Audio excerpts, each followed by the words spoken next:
Bonjour à tous, bienvenue à notre méditation quotidienne. Nous sommes à nouveau dans le psaume 46. Dans ma traduction, le psaume 46 a été intitulé « Dieu le souverain refuge ». N'est-ce pas que ce Dieu, le Dieu de l'Alliance, le Dieu d'Abraham, d'Isaac, de Jacob, le Dieu de Jésus-Christ, n'est-ce pas qu'il est un refuge, un abri, une protection? N'est-ce pas qu'avec lui et en lui, nous sommes en sécurité? Ce psaume est vraiment un réconfort pour tous ceux qui traversent des moments difficiles, ceux qui ont peur, ceux qui sont dans l'agitation, dans la détresse, parce qu'ils sentent que leur monde est sans dessus-dessous, ils sentent que tout se bouleverse dans leur vie. N'est-ce pas que ce Dieu de Jacob, d'Isaac, d'Abraham se présente comme un refuge pour nous? Je vais lire les versets 1 à 8 et nous allons contempler aujourd'hui et examiner de plus près le verset 9. Alors je lis dans la version second 21. Si vous avez vos Bibles, prenez-les et suivez avec moi le psaume 46. Au chef de chœur, des descendants de Corée pour soprano, chant. Dieu est pour nous un refuge et un appui, un secours toujours présent dans la détresse. C'est pourquoi nous sommes sans crainte quand la terre est bouleversée, quand les montagnes sont ébranlées au cœur des mers et que les flots de la mer mugissent, écument, se soulèvent jusqu'à faire trembler les montagnes. Pause. Les bras d'un fleuve réjouissent la ville de Dieu, le sanctuaire demeure du Très-Haut. Dieu est au milieu d'elle, elle n'est pas ébranlée. Dieu la secourt dès le point du jour. Des nations s'agitent, des royaumes sont ébranlés, il fait entendre sa voix et la terre tombe en défaillance. L'Éternel, le Maître de l'univers, est avec nous. Le Dieu de Jacob est une forteresse pour nous. Pause. Venez contempler ce que l'Éternel a fait, les actes dévastateurs qu'il a accomplis sur la terre. Alors la fin du verset 8 marquait une pause. C'était une pause autant musicale que pour réfléchir et méditer. Il y a dans les psaumes souvent ces pauses qui sont des invitations à s'arrêter, à réfléchir à tout ce qui a été dit précédemment. Alors, nous avons vu précédemment comment Dieu est un refuge pour son peuple au milieu de la détresse. Comment, même si autour de nous tout semble s'écrouler, comment Dieu, lui, garde son peuple et même plus. Lorsque l'agitation sévit dans le monde sans Dieu, ici le psaume nous a montré que du côté du peuple de Dieu, il y a un fleuve qui traverse la ville de Dieu, il y a une sérénité, une paix, il y a la vie en abondance pour ceux qui sont en Dieu, qui sont en Jésus-Christ et dont Dieu est le sanctuaire. Voyez?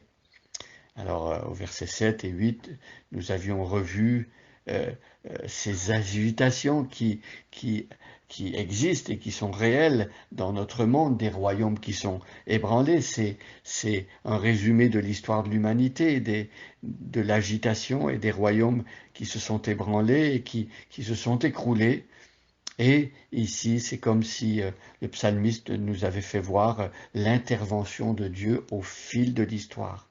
Dieu fait cesser la violence, Dieu fait cesser la tyrannie, Dieu intervient auprès des hommes qui l'ont rejeté, même lorsqu'ils l'ont rejeté, Dieu a quand même miséricorde et fait cesser, comme par exemple la Deuxième Guerre mondiale, comme par exemple des conflits qui ont apporté beaucoup de malheur et de souffrance et qui ont fait mourir beaucoup d'hommes.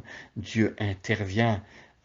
Et Dieu, au verset 8, on l'avait vu hier, est une forteresse pour son peuple, parce que le peuple de Dieu est sur la terre, et lorsque des tragédies ravagent notre monde comme des guerres, il y a des chrétiens dans le monde qui souffrent aussi. Mais le texte nous fait comprendre au verset 8 que, au milieu de ces tragédies, le peuple de Dieu se tourne vers son Dieu qui est un refuge et une protection. C'est ce que Martin Luther, le grand réformateur, avait lui-même expérimenté. Et je lis maintenant le verset 9. Venez, contemplez ce que l'Éternel a fait, les actes dévastateurs qu'il a accomplis sur la terre. Alors ici, ce verset pourrait semer l'effroi. Quand on pense à ce Dieu qui est bon, ce Dieu rempli de miséricorde, alors parfois certaines personnes ont la vision d'un Dieu qui est comme une sorte de Père Noël, un Dieu qui est là sur son nuage et qui laisse tout faire. Mais Dieu est juste. Dieu, autant il est bon, autant il est juste, autant il est saint aussi.